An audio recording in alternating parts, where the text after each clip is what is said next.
So for somebody like me, I just give it to me simply. All right, red, blue, yellow, green. It's all on your website. Give us a little example of what a food colored such and such would do for you. You want to go ahead and hit me with something to Sure. make my brain hurt? Right. Well, one thing I wanted to say is in the purple, blue, black type colors too. Those are anthocyanins. That's what they're called. Oh, say And that sexy name again. What is that? anthocyanins. I had to practice that. Okay, you did well. Okay. And there's another thing. It's called betalains. Okay, that's for Betalain. beets and chard and all that. That's different than the anthocyanins, but they're the same colors. Wow. Well, Okay. I've been taking Spanish lessons on Duolingo, but I think I just got schooled by Gail Pruitt on English names that I can't even pronounce or spell. But keep going. I'm intrigued. Well, those are what they call flavonoids. Okay. Okay, those are flavonoids. They're not carotenoids. So the carotenoids is from the Greek word for carrot. That's exactly what it is. So you were absolutely right about that. But those are all the different colors in there. So we all need all of them. Okay. And Good. so many people just eat the same thing every single day. So do dogs.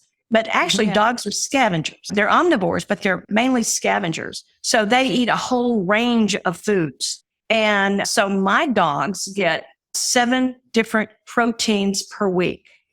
Now, Wow. don't let that scare you. It's not that difficult at all. And Well, you also have the Methuselah line of canines. Your pets are older and healthy. I mean, 20, 17, come on. Something's working. well, it is. And they're good. Now, Mr. Casper, he's pure white. And so he has gone blind. But that's a genetic issue. Yeah. And he has probably got a little touch of dementia, or he's making me think he does. He's not going to tell. He's not going to confess. Well, No. what are some of the proteins? You give them different proteins. Talk Yes, I do. about that. And I give them all kinds of proteins, but the ones I have on hand that are inexpensive, okay, and I will tell you, I do, most of them are inexpensive. I do a good turkey, ground turkey. Mhm. I do salmon, which is in a can, by the way, but you want to get wild caught and you want to wash it really well first. Okay. And Right. I get sardines and I buy those by the case. Oh, they smell so well. Yum, yum, yum. And dogs love them and they're so healthy. Okay. And then here's one. I also do eggs, but here's one that you might not have thought of, or some people might not have thought, and that's crickets. Crickets have a better protein profile than almost any mammal. Really? Yeah. And Jiminy. but there's a place that I get mine out of Canada, and they're good. They're clean. There is kind of a trend now of insect proteins in pet food now, and it's nothing to go ooh about, but it's being good to the planet Earth because there's a lot of insects that have a lot of protein proportionate to their size, of course, and we're not doing a lot of greenhouse gas release with as much cows and things, right? Oh, absolutely. Plus, it saves on water, like with a cow, all right, a bovine. Okay. Yeah. From born to harvest, it's at least from 1 pound, okay, to harvest, 1,000 gallons of water. Wow. I didn't know that. Yeah. And then with a cricket, it's 1 gallon. Okay. So, a pound. Many crickets. We got crickets, eggs, sardines, ground turkey, salmon. I don't remember all my notes. I'm scribbling, but the point is, I see the varied. What about the vegetables and the fruits? What are some things you consider that are pretty good to add to a meal? Well, a whole bunch of them are good to add. I've got now. I like what they had today. They had cod and liver, not cod liver, but cod and liver and turkey all together. Then they had celery pureed. Now all these are pureed vegetables. You want to puree your vegetables. I had celery, parsley. They had a kale, small amount of kale. You don't want too much of that. Yeah. They had gelatins and they had all kinds of seeds. Oh yeah, you like is it watermelon or pumpkin seeds? Watermelon seeds are good for tea. Is to make tea. You don't want to feed your dogs watermelon seeds, but you can make tea out of it, and it's great for the kidneys. Interesting. Yeah, it's really good. But there's a lot of dog things. Emma, my Gemma, we go WTM for Miss M. Then that's watermelon time. I go to the kitchen, I get her some seed-free watermelon, and she Right. eats it because she doesn't drink a lot of water at the bowl, and I'm trying to hydrate Uh-huh. her, but she goes bananas. She's hearing me talk to Gail Pruitt, and she's like, Arden, after the show, you need to make watermelon tea. So what do we do?